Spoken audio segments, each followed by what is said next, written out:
Thank you guys so much for clicking on this video. If you have not seen any of our videos before, this is Silent Voices, and we are actually a nonprofit organization where we encourage parents to have a voice in their child's care.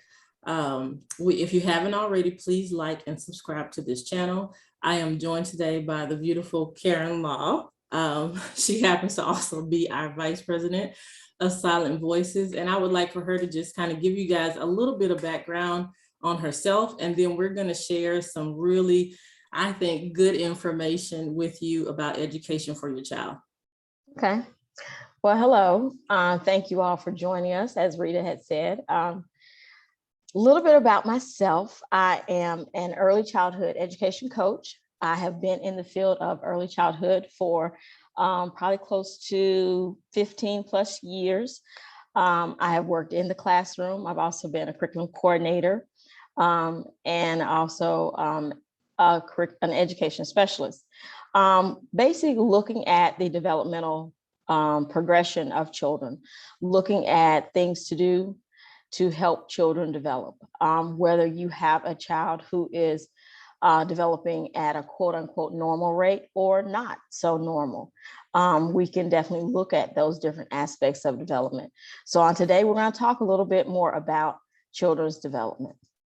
So just to give you guys just an idea of how this came about, Karen and I talk about all types of things, but we talk about education a lot because of my son, Bryson, who happens to also be special needs. And we were sharing his IEP goals. And I asked Karen, hey, do you think this is a good idea? Do you think these are good goals? And so she mentioned 4 things that honestly, I've heard of modeling, but I had never really heard of some of the other ones. And I was like, man, this will be awesome to share with our parents. So the 4 things that she mentioned would be modeling, prompting, reinforcing, and scaffolding. I think that's how you pronounce it, right, Karen? Yes, that's correct. So we wanted to share with you guys just those 4 things, and then maybe an example of how you can use that with your child as well. Whether you have a child that's like Bryson that's going into the school, or even if your child is at home and you're trying to teach them different educational things at home. Yeah, so like Rita had mentioned, the 4 things: modeling, prompting, reinforcing, and scaffolding. And a lot of these things we actually see in our day-to-day lives. We see them on a continual basis with children, but being more intentional when we're focusing on a specific learning activity or a specific learning goal. So when we look at modeling, we want to make sure that children understand what we are presenting before them. So for example, if we are presenting them with the example of matching.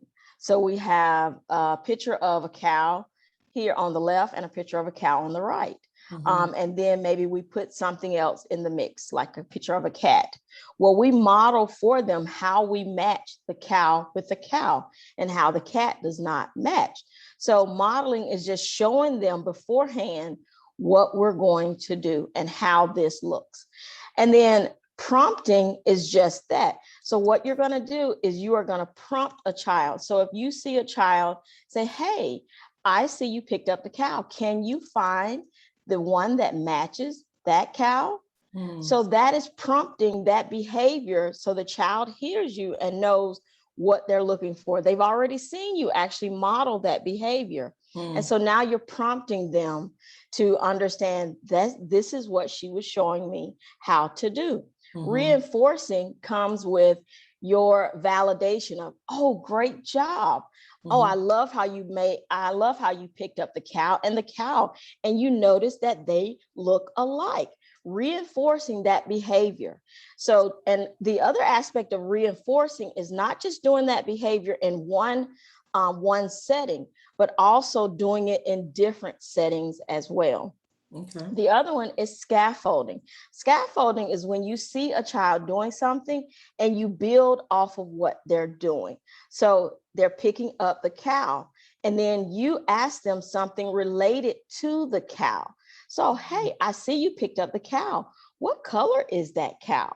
So you're building off of their already learning or something they're already seeing. That is scaffolding. So you're taking that learning activity to like another level of learning for them, but you're also going back to reinforcing what they already know or what they already see. And so these things can be done not just with a typical early childhood or a typical preschooler or a typical elementary child, but this can be done within any aspect of learning for any child. It's all about how you form the activities so that you can work on those 4 areas of development. I'm glad you actually said that because, one of the conversations that we had about Bryson was that they learn the same way. It may just be at a different pace, or you may have to structure it a little bit different. So these techniques, modeling, prompting, reinforcing, and scaffolding, you can use it with a typical kid and a kid that may not necessarily be a typical kid. They're still learning the same way, but just at a different pace. Just at a different pace. Yeah. And it's very important that we understand that they're still learning. Like earlier, we were talking about children's language skills. And so they're still learning language, but how their language, it may not be verbal. So how do you account for the nonverbal language skills? How do you ensure that you are reinforcing what they know and what they've already learned so that they're still utilizing their language skills and they're still learning and growing? So it's all a part of the children's development. It's interesting how this kind of ties together because like when you were talking about modeling, like taking the cow and then you have another cow and a cat, and then you match up the cow and the cow together to model for them. I know that in the therapy kind of scenario, we would do a lot of hand over hand, which is kind of modeling what we want them to do. So it's kind of the same scenario. Sounds like when you're trying to teach them from an educational standpoint, you're modeling that same way, hand over hand, or you're showing them what you want them to do. Yeah, and with children who have, especially physical disabilities, the modeling aspect is going to be where you're going to show them physically what to do. So you're going to take your hand over their hand. So then you're showing them, this is how we pick up this block, or this is where this fits, and then they reinforce that, and you can reinforce that behavior when you see them actually being able to do that.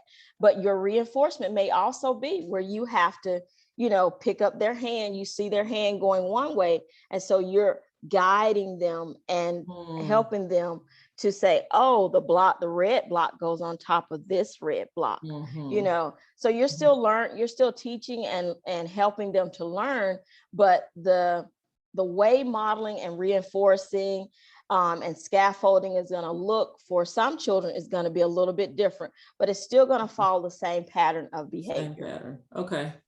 Now for like, let's say reinforcing, let's say we have a scenario, and I'm just going to use Bryson, for example. Let's say I ask Bryson to like match 2 things and he goes for the cat instead of the instead of the cow. He doesn't necessarily get it right the first time because it may take a little bit.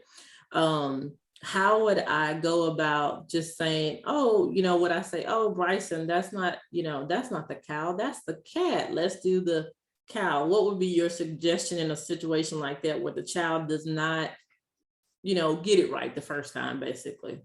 Yeah, and children typically, they may not get it right the first time.